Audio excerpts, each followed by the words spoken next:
Hey everyone, and welcome back to Undivided Voices. I'm Lindsay Crane, head of content and community at Undivided, where we support families raising kids with disabilities through every step of the journey, from early intervention to IEPs, benefits, and beyond.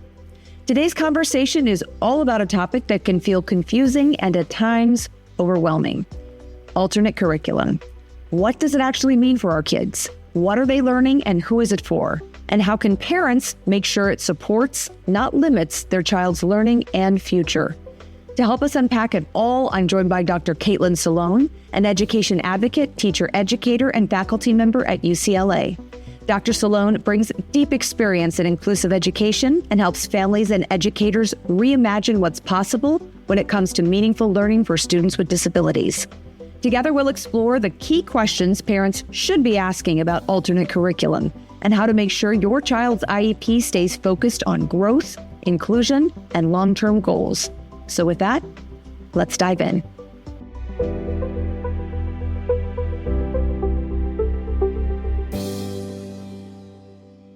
Hi, Dr. Solone. Welcome back.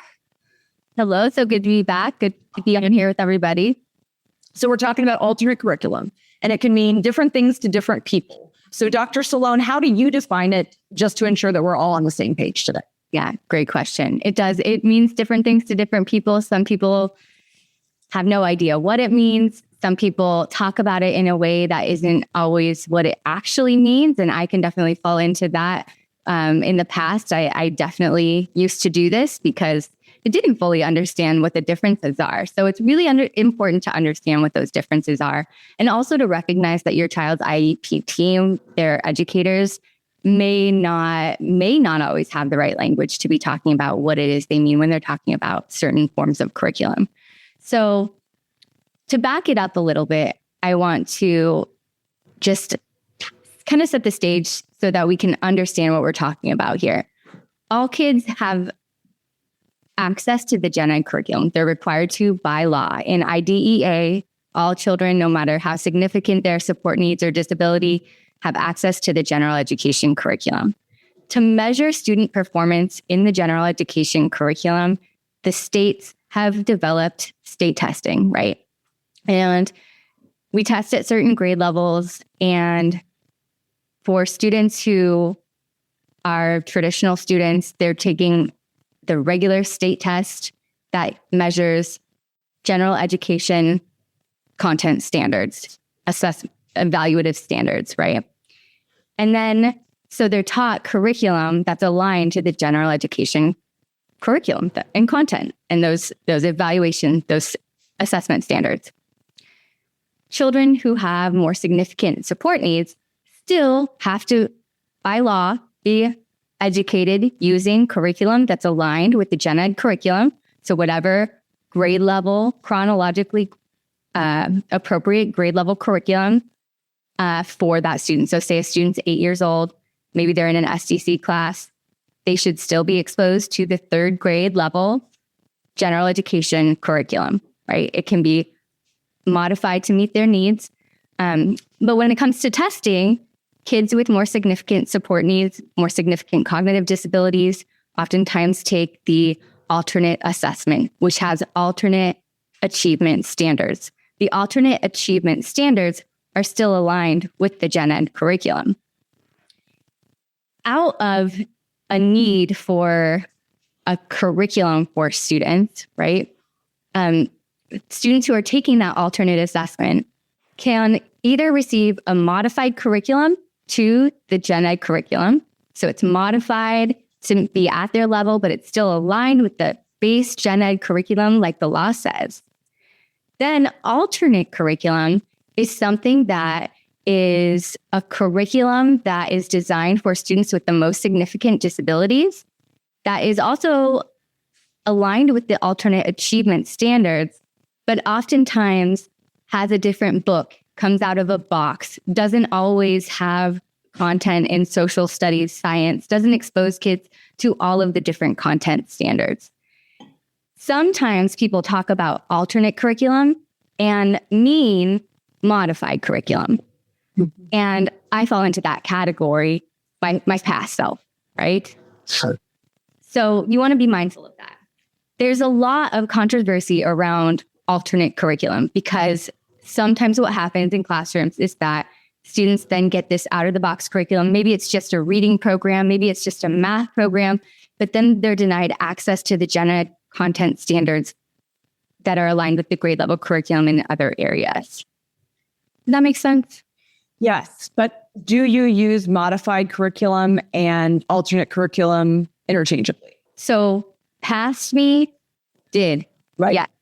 But if we're really kind of clarifying our language and disentangling and really getting specific, we can just call modified curriculum to keep it simple. And alternate curriculum then could mean using these alternate programs that don't always align to the content standards, the gen ed standards. However, sometimes the alternate curriculum, like unique learning systems is a curriculum that LAUSD uses for sure. And it is aligned with the gen ed standards. However, and it has social studies, it has science, it has ELA, it has math. However, it's in grade level bands. So you have like K through 2, and everybody gets the same thing, essentially. It's differentiated a little bit. Then you have 3 through 5, et cetera. And so you're missing out on some. So the way that if we're being really specific in talking about alternate curriculum, we're talking about curriculum that is designed for students with the most significant disabilities, that is not an adapted gen ed curriculum necessarily. Okay, got it. And today we'll be talking about both. We're going to be talking about alternate curriculum then. So I will, because I use them interchangeably as well. So yeah. So please correct me if I say it wrong. So we're going to talk about, both alternate curriculum and modified gen ed curriculum. Yeah. And so what you were saying is for alternate curriculum, these out of the box, curriculums, they should only be for students who are on an alternate assessment. Is that correct? Yes, that's correct. Yeah. But just because a student takes the alternate assessment does not mean that they have to be on an alternate curriculum. No, but it most likely means they're on a modified curriculum. For me, it feels like a modified curriculum then gives families, so correct me if I'm wrong, a lot more freedom to make sure that they are getting access to everything across the board, the science, the social studies, and that everything they're doing is hitting along with those Common Core standards. Is that correct? That's correct. Okay. And I also think that we definitely, because I think people get nervous, when they hear, even modified curriculum, right? Like, because we know that there's implications, if your child has a heavily modified curriculum. But I also think it's really important to talk about the importance of modified or possibly alternate curriculum. I'd love to hear where you think about that, but especially as it applies to access. Can you explain that a little bit?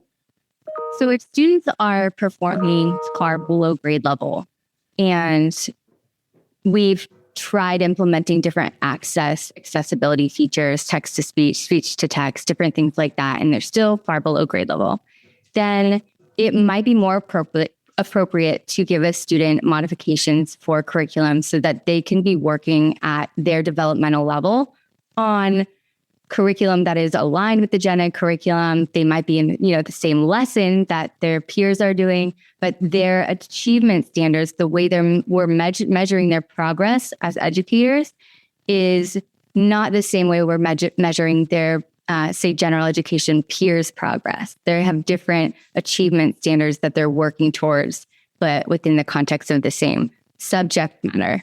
And what should a modified gen ed curriculum look like? Because I think, like you said, a lot of these words get thrown around for parents, and it isn't just, hey, here's this out of the box, alternate curriculum. And then there's this like modified gen ed curriculum, right? There's also a lot in the middle, which is no curriculum and even well-intentioned, but sort of made up ways to teach students, or ways that, teachers have many hard years into figuring out what works for their students as well. I mean, it can be anything, obviously anything in the middle. So what should a modified curriculum look like?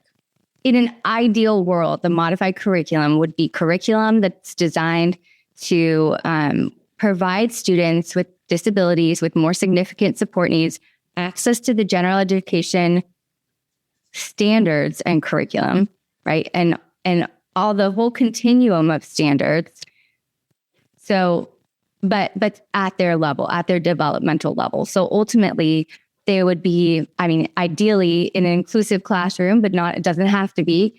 And they would be learning the same lessons, but they would be learning something that's more developmentally appropriate. So say their peers are writing a 5-paragraph essay, and that's their achievement standard, and that's the standard they're working on in class.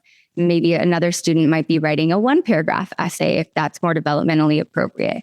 They might be dictating a 1-paragraph response or essay, right? They might be at a level where they're labeling, right? If it's a personal narrative, they might bring in a picture that is from an event that they went to or something exciting they did, and they might be labeling that picture, and that might be where they're at, but it's still aligned with what the class is working on, which is a personal story, a personal narrative. And while the class may be working on 5 paragraphs, a student with more significant support needs, depending on what their needs are and where they're at, could be doing a number of different things. And that's what makes it really tricky, is that there's not yet a systematic implementation of a modified curriculum. And luckily, we've got a more systematic approach to understanding the benchmarks needed to get to the overarching gen ed standards. And we'll get to those in a minute with the Common Core connectors. And so luckily we have that, which helps us a lot in figuring out, how do I tailor this assignment or this lesson to this student or this unit to this student? But because we don't yet have a uniform way, or we don't have curriculum yet, gen ed curriculums that have modifications or, modified components to them, it makes it really tricky. And that's why this whole conversation is so important and also so complex, is because as an educational system, we haven't quite figured out yet. And the alternate curriculums are nice because they're systematic. They provide you with data. You have a systematic approach to teaching a certain content area. But again, they don't always cover what you needed to cover. Oftentimes, they teach rudimentary concepts that don't always push students to their highest potential. And so for the alt curriculum, if we take Unique as an example, I know LAUSD, that's something that, that's frequently used there. Everything there, like you said, some rudimentary skills sometimes. So it's not necessarily, aligned with the state standards. Are aligned with general education standards for sure. They most definitely are. And they have, but we couldn't call it modified curriculum because it's not curriculum that's modified, like the classroom curriculum that the class is getting. It's not modified in that way. It's out of a box or online, right? Mm-hmm. And it can be a really great tool. And as a teacher, sometimes I would look through that and see if there were certain things that were aligning with units that were coming up in the gen ed class that maybe I can pull from, but there was a ton missing. And that's the problem with Unique, is that there is quite a bit missing.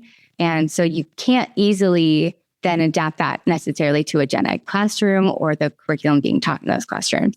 If the school district comes and says, we want your child on an alt curriculum like Unique, just because that's the example that we're giving right now, can a parent decline and say, nope, I want a modified curriculum?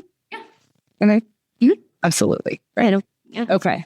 Mm-hmm. And to really know the difference of the modified, really working on the same things that their peers are on at whatever level they are, that makes it accessible, versus something else that, is it a one size fits all? Could the things within Unique or an alt curriculum? Yeah, no, they are individualized.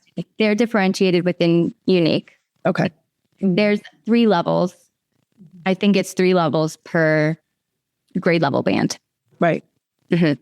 Can you use? Sometimes you would then be at this. Sometimes students then are at the same level from year to year. Got it. And can you use an alternate curriculum like that in a gen ed class? So if a student has more, significant cognitive disabilities, can they be on an alt curriculum while in an inclusive gen ed class? Theoretically, yes, they can, but it's going to be disjointed. So again, like I mentioned, you having access to it for teachers is nice. Depending on what you're using, it can be really helpful because it can save a lot of time if you find alignment, especially in things like math, right? Where it is aligned with the gen ed curriculum, but it's different levels that you can then apply. But it still only works for pieces of math. It doesn't work for the big picture and, all of the types of standards that are in a math curriculum in a given grade level. So let's then talk, because that's when we kind of talk about modified curriculum. That's really what we're talking about, right? Really taking those standards, what all of the other kids in your grade are working on and figuring out how it works for each child. And so we received a lot of examples from parents saying, well, what about this scenario? So we thought we'd, walk through a scenario and you can really tell us, what this, should look like. So we would love for you to give us an example of a modified reading goal for a fifth grader who has an intellectual disability, reading on a first grade level, and is in a gen ed class. So a fifth grader with an intellectual disability reading at a first grade level in a gen ed class. What does a reading goal like that look like? Yeah. So, and I would adjust our language a little bit and not call it a modified reading goal. I would just call it a reading goal that is shaped to meet the child's needs and aligned with the gen ed curriculum. So that would be better language to describe it. Reading goal that's aligned or connects directly to the gen ed curriculum, but that is at the student's developmental level. And so the best path to determine a goal like that is to use those common core connectors or something called a dynamic learning map, which brings in those common core connectors. I mean, I think probably everyone's heard of Common Core state standards, but a lot of people don't know that core connectors and essential understandings are also a part of Common Core state standards. So if you could explain what those are. So the Common Core connectors are basically a bridge. I like to think about it like a bridge. You have a general education standard, and then you have a connector, which is a skill you need, right, in order to get there. And there are essential understandings which help us understand what a student needs to know before they're able to master a standard or get to the next step. And so we can look to the Common Core connectors and we can find a grade level standard on there. And so say we're going to fifth grade and we wanted to look at this standard that says, Go. Determine 2 or more main ideas and a text and explain how they're supported by key details and summarize the text, right? So the student would be expected to determine the 2 main ideas and explain the evidence that supports that those are the 2 main ideas, and then summarize that text. So a Common Core connector, if we broke it down, would be that a student would need to determine the main idea and identify key details to support the main idea. That would be the bridge. That's what a student would need to be able to do before they'd be able to get to that Common Core state standard and master that. If a student is not yet at that level, if that's not their developmentally appropriate level, so we don't want to go there yet, we're not quite there yet. Maybe they're still working on identifying the main idea of a text. Maybe they're still working on a couple other things. Then we can break it down even further and look to the essential understanding, which says a student will identify the topic of a text. So then an IEP goal might sound something like, by February 10th, 2023, Johnny will, after listening to a story read aloud, Johnny will identify the topic of a story from an array of 3 choices. And so that is one example of how a student with significant support needs, a significant disability, can access the general education Common Core standard or just the gen ed standard, but at their level. So they're working towards meeting that goal. They're not there yet, but it's aligned, right? It's connected. And when parents are either reviewing the goals before an IEP or thinking, of what they want and what they want their kids to accomplish, how should they use, I mean, you just gave a beautiful example, but how should they use those core connectors to think about what they're going to be suggesting? Because a lot of us get the same goals, every year there's a little bit of, yeah, exactly. Okay, well, this year she's going to learn 20 sight words when it was 15, whatever it might be in that IEP. How can we use those common connectors to really make sure that our kids are getting the robust education that they deserve? Yeah, really great question. And I first would say just to pause and know that you don't need an IEP goal on every single standard. However, that doesn't mean that your child shouldn't be taught every standard, right? IEP goals are not a child's curriculum. And that is something that oftentimes gets confused. IEP goals are not a child's curriculum. Just because they don't have an IEP goal related to a certain standard does not mean they shouldn't be working on it. They absolutely should. But to determine IEP goals, what we want to do is we want to kind of take a bigger step back. We want to look at these common core connectors and essential understandings in the standards, look at them, read through them, and just think more broadly about what are the most important skills for my child to learn to thrive in their life. What skills will they be able to work on throughout the entire year, not just in one unit, right? If we have a goal on fractions, but the Gen Ed class, for example, is only working on fractions for 10 weeks or something, then we wouldn't necessarily want to put a fraction goal in an IEP. But what we could do is think more broadly about what are the other standards that involve fractions, well, adding, subtracting, like knowing how to identify what operation needs to be utilized to get the sum or the answer. So really kind of taking a step back, what are the skills that are going to really add value to my child's growth and progress? Sometimes we can get so like micro, right? And we zoom in too far. But when you're trying to decide what are the most important goals for my child, it's important to step back. And then what are the things that I can build upon, right? And really watch my child grow and what matters, right? Sometimes, in education from year to year, you get so used to certain types of goals and get used to writing a certain style of goal or for certain standards and not others. And I really just encourage you as parents and anybody else who's on the call to get creative and think differently rather than just sticking with the same old. Right. Think of your kid, right? That's the compass, right? There's all of this, we can read everything. We can look at, all of these standards and want all of them to happen, which they should be, like you said, in their environment. I think that's really important. Like the goals are not curriculum, which I'll touch on in a minute, but obviously that is not always the case, especially in some special ed classrooms. We did have a quick follow-up. Iris said the example that you gave about the topic and giving options, would giving options be considered an accommodation or a modification? Yeah, giving options is an accommodation. It's not a modification. So if all your child needs to thrive is a few options, 3, 4 options, or if all your child needs to thrive is a word bank or something like that, that is an accommodation. Child should still absolutely be on grade level curriculum for that specific example. I also want to note that students can also have a modified curriculum for reading and language arts and not math. So it is absolutely possible for them to have differences depending on the subject matter too.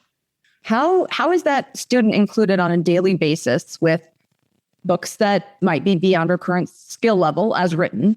I mean, how does she talk about concepts, write essays, and do group work? You kind of touched on that a little bit, but what do her days look like? Really like when we're thinking about a curriculum and she's in a class, like how I think a lot of parents have a hard time imagining how that can be made beneficial for their child. So if you can sort of just, eliminate and let us know, really kind of bring alive, like what does that class look like?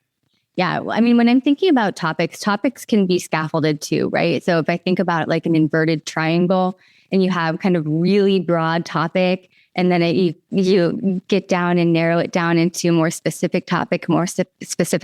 Like, for example, if education is my broad topic, and then special education, and then, breaking it down even further to different topics within that, right? We can think about then, you can identify a topic of any text. So a student can listen to a novel that their fifth grade class is reading, listen to it, have exposure to pictures or relating to it, conversations about it. They can listen to it and then identify the topics that are going on. I identify the topic of that text, different topics of the chapters, different topics of certain things happening throughout the text. And so it really is, once we start thinking this way, it really is, if we can get strategic and creative, you can align anything throughout the day to meet the needs of any student in the class. I don't want to sugarcoat it. It does take a lot of extra effort, and it takes it requires a skill that evolves over time. So if a teacher's trying this out and really, doing their best to make the modified curriculum include students in classrooms, it might not be perfect at first. It never is. Every single year you get better, you learn more. And so even after 10 years of teaching, you're still going to be learning, still going to be growing, still going to be improving and changing and shifting. And so I don't want to sugarcoat it and say, it's as easy as that and you're fine. It's much more complicated than that. But as parents, you can help your teachers by printing out the Common Course connectors document, by having already gone through it and taken a look and highlighting, or, digitally highlighting the things that are really important to you, or have a conversation with your child depending on their age and abilities through whatever modality they communicate through, and see what matters to them and see what areas you think are going to really set your child up for success in the future. And if you're thinking, how the heck am I supposed to know? Think about your own life. Think about what's mattered for you. What are the skills that you couldn't live without that are really essential to your ability to get through and get, manage your life and thrive in life, and start there. Everything you just said makes so much sense. And I think it gets harder as kids get older, for parents, definitely districts, but even parents, to sort of imagine it. Mm-hmm. For the same scenario that we just gave, what about a student who's in 9th grade or 10th grade, who's maybe reading at, first or second grade level? How does their day look, and how does their experience look in that English language class? I want to start by saying that so often part of the problem is the expectations we have for kids. Mm-hmm. So I've heard a lot of folks who would say, oh, they're not going to get anything out of reading this 9th grade level text, right? Or this or that. The reality is that's not true. It's not true at all. And, kids are, from year to year, just amazingly adaptable, and they will grow as much as we allow them to. And it might not always look like what we think it should look like, or the expectations that we got so ingrained in our brains about what somebody gets out of something, or what their engagement in that topic or subject matter looks like. But there is no reason why a child who's reading at a first or second grade level can't still listen and get much from a 9th grade level text. In fact, they should have opportunities to be exposed to classics and important literature and things that are culturally relevant to them.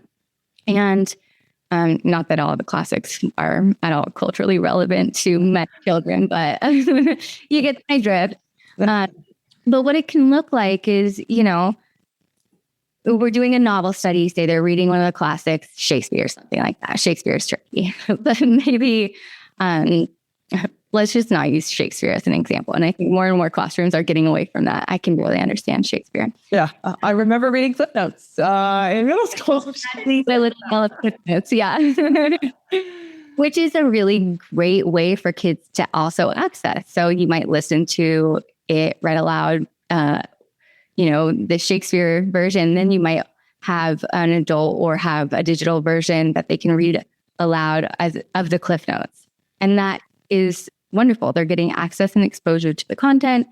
And yeah. Or even dial down a notch from that, right? I mean, and whether they're reading that or whether they're listening to it, we've all participated in our own version of Cliff Notes. Somewhere over time, we have all needed that. So it really isn't different. It feels different because the system is set up to feel like this is how it is and anything else is different. But it really isn't. Right. And in any novel study, again, just going on that example, every story has a story arc. It has a topic. It has a problem, a solution, right? Different things like that. Different skills that kids work on from kindergarten all the way through high school. And so we just build on those. And if you really take a look at the standards, they build on each other. So you see that, okay, a 9th grade reading standard is not that much different from an 8th grade reading standard that built off of a 7th grade standard, et cetera. And so they all build and grow on each other. And so that makes it nice for us and to be able to align with many different needs of students. Exactly. And if people are saying, I'm sorry, like, well, isn't it a waste of their time if the class is reading aloud? You can give students different things to work on during that time, not alternate things, but like say they're listening to that story. And if they have adult support in the classroom, they're bringing pictures in and identifying different pictures as they listen, or, maybe they're listening to that story with the class as it's read aloud. And then when it's time to work independently, they're then listening to the modified version of the text. There's tons of modified books out there these days. We have, as a community of, I think, special educators, really built up a nice library of modified books. And we don't have them all yet, and they're not perfect, but it's a starting place, a way for students to, listen to the actual grade level text, but then also see a different version of it that's adapted in different ways. And I think that also brought up an important point of, if you're listening, you're still getting something out of it. We want to make it meaningful. It's not just sitting there breathing the same air, right? Which is what we always say. But it's really important to point out that a modified curriculum doesn't mean that you're in a gen ed classroom and then you're going into a corner and doing something different. No. That's like old school mainstreaming. It's sometimes hard for teams to figure out, when do I intervene? Like, when do I provide this child with the reading intervention that they need? If they're going to be engaged with this novel study. And depending on the school structure, you can embed it at different times. For some students, it might be appropriate to just do a quick, 5-minute reading intervention during silent reading time, right? Or during another natural time, maybe first start of the day instead of like daily morning review or daily morning work, which oftentimes is just a filler activity to get kids into the classroom, calm, settled, and have a routine. Get creative at the times that those interventions can be happening, because those are very important as well.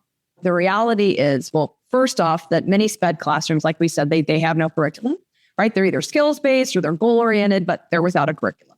And inclusion has similar barriers. Most district schools, classrooms are not properly trained or staffed to provide a meaningful standards-based curriculum, modified curriculum, I should say. They just don't have experience doing it. It's not malicious, right? They don't have the experience with the modeling around them. And you've worked in lots of districts throughout the state. So in schools with no co-teaching, no inclusion specialist, no system-wide inclusion efforts, like where SPED teachers are manning their own class all day, how can we make inclusion work for kids who require a modified curriculum? Yeah, it's tough, honestly. The reality is it's really tough. If you don't have those supports in place, the reality most likely would look like what we were talking about earlier, where you would just physically share that space, unless you have a teacher that's committed, that gets it. You know what I'm talking about? Like, that just is one of those teachers that just gets it and is committed. It can be really, really tricky. Again, I think the baby step and a really helpful step from parents, and something that I'm sure a lot of parents think that your teachers already have, is just sharing those common core connectors, the essential understandings, sharing those documents with your teachers and your teaching team so that they can, it relieves so much pressure because you see, oh, okay, I get it now. I see what they should be working on or what they can be working on if when we're working on these standards. That's a step in the right direction. I would also say really thinking about accessibility and thinking about those accessibility supports. If things aren't modified perfectly, does the student have access to be able to listen to their stories, even if it's just the grade level text? Do they have access to ways to get their ideas down, or even just like do they have a binder that has a bunch of bubble maps where they can have a picture in the middle and be labeling it? And that's a really easy thing to adapt if that's where the student is. And if they have a one-on-one, they can pull from that. And so a binder of resources can be a helpful tool from year to year. Baby steps. Pick one small thing to try to push forward at a time. And I know that's hard to even say out loud, right? It's hard that there's not a perfect solution. What are things that parents can request in an IEP to ensure that if they do want their children included, if they require a modified curriculum or maybe even an alt curriculum, but what are the things that should be in place in an IEP? I would really concentrating on your IEP goals, which sounds obvious, but really concentrating on those IEP goals so that they can actually be practiced and worked on in the gen ed setting. And you can do that by looking at those common core connectors and making sure they're aligned with those. If you have goals that are not aligned, that are wrote things, or many you can transfer over, but some definitely are more difficult to work on in a gen ed classroom. So first and foremost, make sure your goals are aligned with the gen ed curriculum and can be worked on in multiple contexts. Mm-hmm. And then thinking about too, what supports does my child need to be as independent as possible? Do they have access to assistive technology? You can ask for an assistive technology evaluation from your school. If your child has mobility differences or uses a communication device or doesn't yet and needs one, definitely, if you haven't had an AT assessment and your student has access needs like that, then definitely getting an AT assessment, because once those supports are in place, your child can be so much more independent and has what they need to at least start to do, engage more independently in their environment. Things like an adaptive mouse or an iPad for communication, or an adaptive keyboard, or voice to text, text to speech features on the computer. Or if your child doesn't have a computer in and of itself is something you can ask for, which helps with access quite substantially. I mean, in your IEP, if you do want your child included, I mean, it is really tricky sometimes with districts and, kind of strong-arming parents and making parents second guess themselves. See that happen way too often. But you can ask for an inclusion specialist. You can ask for different supports like that. And if your district doesn't have one, then parents can hire, sometimes can, well, especially if you've gone through the legal process, can hire somebody else to fill that role. From year to year. Pause, because another thing I was thinking is that sometimes in an SDC classroom, from year to year, you might have 8 students with significant support needs and you might have 3 paraprofessionals in the classroom. If all of those students were included in a gen ed, you would need significantly more paraprofessionals, most likely, if they were students with more significant support needs. So thinking about from year to year, strategically writing things in the IEP and I pause too, because we want students to be independent. We don't always want them to have an aide. Sometimes an aide is not the best option. And want them to be as independent as possible. Sometimes a shared aid is a better option, so that they can, learn how to navigate through more independently. If you're thinking about pushing for inclusion and you have a student who has behavioral support needs significant support to access their curriculum, like needs help opening the computer, or, needs help navigating to the right pages and things like that, then from year to year, thinking about steps towards maybe more adult support, so that so it doesn't become a barrier to inclusion. Yeah. Again, I hate to say that because I'm not a proponent of aids. I'm truly not. I think in a lot of schools, I see aids where they shouldn't be, and kids have aids and don't really need them. I mean, I can speak from personal experience in that, my daughter is able to access, gen ed classes with a modified curriculum, with an aid. Otherwise, it would not be realistic. And instead, I mean, she's having a completely different experience that she never had in her special ed classrooms. She's experiencing a full curriculum, and she needs those supports. That is, pushed to independence, whenever she can, and definitely asks for that as well. But it's not a crutch. It is a huge point of access for her, obviously, and for a lot. So, but what I'm hearing you say too, goals, access, supports, and write those supports into the goals. And I definitely know a lot of parents who their schools say, well, and realistically, they can't do it. They don't have an extra special ed teacher. They don't have somebody in to come help, because the other big question is who is going to modify that work? And if they don't have someone, you can ask for an inclusion consultant, right? Because we don't have that is not, as everyone knows or should know, right, with your IEP, that's not a valid excuse for your child not to get what they need to access the curriculum. So if they don't have a support, then they need to find it, even if that's outside. And then also asking for, if you are making steps towards more inclusion, more time for your child to spend in gen ed, just making sure that's somewhere on your IEP. I've seen IEPs where there's literally 0 time in general education. And that is very against what IDEA, what the law says kids should have.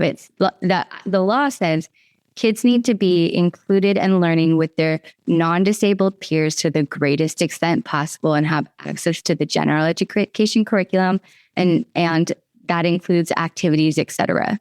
So if there's nowhere in your child's IEP where they're engaged with gen ed, where if they're not going to specials like music or art or PE with the general education grade level, chronologically appropriate classroom, then that would be definitely a great step forward. Thinking about what are the classrooms where my child can be included, and it's not going to be require the curricular adaptations that may be cost prohibitive or a challenge for the district, and justification as to why. I talked to an attorney, right? Because we kind of had this conversation, and he said they can't, they can't say, and he said they're usually not going to say this costs too much, right? They're going to find a reason why it's not appropriate, right? But as we all know, so that can be very code and talk in the IEPs. Can you ask like for OTs and other services to be embedded in the classroom instead of always being pulled out and being alone? Absolutely, yes. Yeah, Dr. Sloan, did you want to say anything about that? There's no reason. I mean, I have never seen a reason why OT needs to be a pull-out service personally. OT skills, the things that kids work on in OT, they're things that they need in the classroom, and that actually end up supporting more than just students with IEPs, but other students in the classroom too. So absolutely, you can ask that those are push-in services. So rather than pull out, you want push-in. For speech, push-in is also great. For articulation, pull out truly is better for articulation. But if you're doing pragmatic social skills, all of that push-in is great, it's appropriate. Sometimes with scheduling, because our speech therapists and OTs have such huge caseloads, scheduling can be quite tricky from year to year. But not all parents ask for this, so gotta start somewhere. And the more culturally, and I'm saying culturally, like us special education as a parents and our, this culture, as much as we can kind of, if we start asking for the same things And the more of us that keep asking for it, the more pressure is put on schools, districts, states to start to transform the way that we're providing services to students and their funding. Is there any reason that a family, like if the district is coming and saying your child should be, our recommendation is that your child should be on an alt curriculum? Are there any situations, like when does a family say no? Like other than that they don't want to, but like are there like red flags of like, oh yeah. Yeah. If you kindergarten, first, second grade, no. Mm-hmm. Like that is way too young for us to be determining what a child's going to be able to do. Even if a child doesn't speak, is in a wheelchair, doesn't have mobility, still doesn't mean that we should have those expectations or shouldn't have the expectation that they're still going to be able to meet the grade level curriculum. Is it going to be trickier to evaluate learning? Yeah, but technology is advancing. We have eye gaze. Like there are many different things that we can do. I would also have a little bit of pause if it's like in second grade, going into third grade, right before state testing.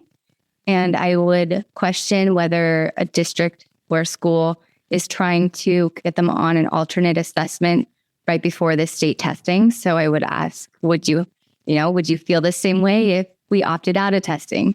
If that's a factor. I mean, you do have a right to opt out of state testing. If that's going to be something, I know schools can only have a certain percentage of their students who opt out, but, that's not really your problem as parents. So if it's going to help to keep your child on gen ed curriculum, that's an option. And I would just ask, have we exhausted all of our options around accessibility? Oftentimes kids go on an alternate curriculum because we haven't yet figured out how to tap into what they know. We haven't really figured out how to evaluate their understanding of certain things in a way that actually is a valid measure for that child of what they can do and what knowledge they have. So I would ask if the team has exhausted all accessibility options and access points before moving forward. So what have you tried to give them access to the ELA, the language arts curriculum? Do they have access to listen to it and then listen to the comprehension questions and choose options, right? What have we done to ensure that we're not just giving up, right? And it's not giving up either. Like some kids, absolutely modified curriculum is appropriate and is better for some kids because it allows them to work at their level and it allows them to really have that tailored instruction that allows them to grow rather than be faced with curriculum that's overwhelming and frustrating, right? So for some kiddos and students, it is a really great option, but I would never want to see a child put on alternate curriculum, certainly not in kindergarten, not in first grade. Is that sometimes in second grade? Maybe, but very rarely. And we don't want alternate curriculums being thrown around for convenience, right? This out-of-the-box curriculum. So then we don't have to figure out what a modified curriculum looks like in a gen ed class, right? That's, I think, a huge part of it too, right? This is this convenient thing that can be done in a classroom. And like you said, that could be great for some kids, but what we don't want is it being used for kids where it's not appropriate because it's convenient. And the last thing I have to say is just because your child maybe is on a modified curriculum or an alternate curriculum doesn't mean you can't change that later. I had a student who was on a modified curriculum, and in ninth grade, it was more about access points and access needs. And in ninth grade, switched back to the gen ed curriculum, graduated with the diploma. That's not always going to be the case. And honestly, in some cases, that's okay. It doesn't, not everybody needs to get a diploma. And, there are many people who don't have disabilities that also don't have diplomas, right? But we also don't want to limit students just because we don't, from year to year, understand or have the ability to tap into their full potential.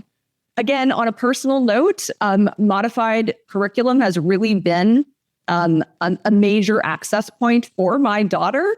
So, but getting it right isn't easy. So if fighting for practices, that might exist in your child's school or your district, it's hard. So if you want or need deeper support and a one-on-one guide, our Undivided navigators would love to help you through it. And to find out more information on how we can support you in getting a standards-based curriculum for your child, check out our free 30-day Kickstart. Our mission is to support you so your children can thrive, period. That's it for today's Undivided Voices. I hope this episode helped you feel more confident about alternate curriculum and gave you a clearer sense of how to ask the right questions for your child. And remember, when you create a free account at undivided.io, you'll get access to thousands of expert-backed resources, including guides on inclusive education, IEPs, and transition planning, plus videos and expert insights to help you advocate with confidence. If you've enjoyed this episode, be sure to subscribe, share it with a friend, and help us reach more families navigating this journey together. Thanks for listening, and we'll see you next time on Undivided Voices.